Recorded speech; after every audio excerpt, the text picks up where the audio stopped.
Barat kehilangan emas Rusia ketika G7 dan UE melarang impor dari negara yang terkena sanksi.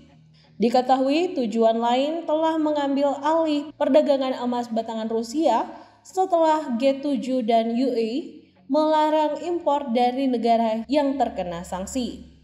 Sejumlah negara mengambil emas batangan Rusia setelah pemerintah Barat menutup pasar mereka. G7, Uni Eropa dan Swiss, pusat emas utama dengan sikap tradisional netral, melarang impor emas Rusia musim panas lalu dalam upaya merusak industri emas negara senilai 20 miliar dolar. Sebelum sanksi, London adalah tujuan utama emas Rusia.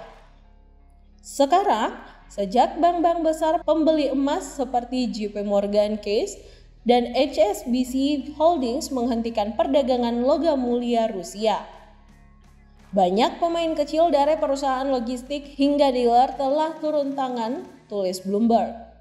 Ekspor dari negara yang terkena sanksi telah dialihkan ke Uni Emirat Arab, Hong Kong, dan Turki yang belum bergabung dengan pembatasan Barat. Sanksi Barat telah memblokir emas Rusia dari pasar mereka dan melarang perdagangan untuk berurusan dengannya. Tetapi perusahaan di negara lain tidak dilarang memperdagangkan logam mulia karena tidak ada sanksi sekunder.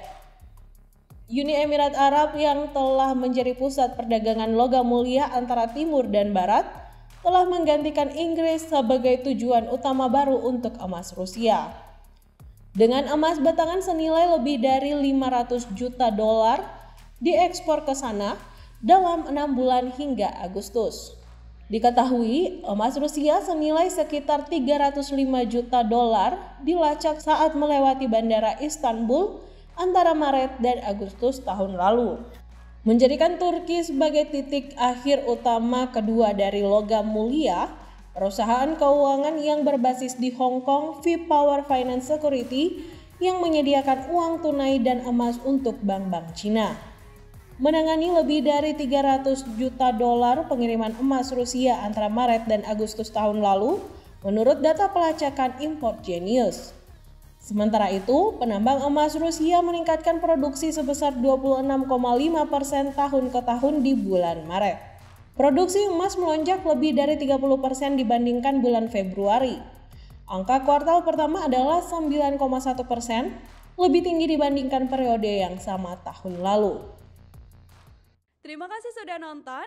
Jangan lupa like, subscribe, dan share ya.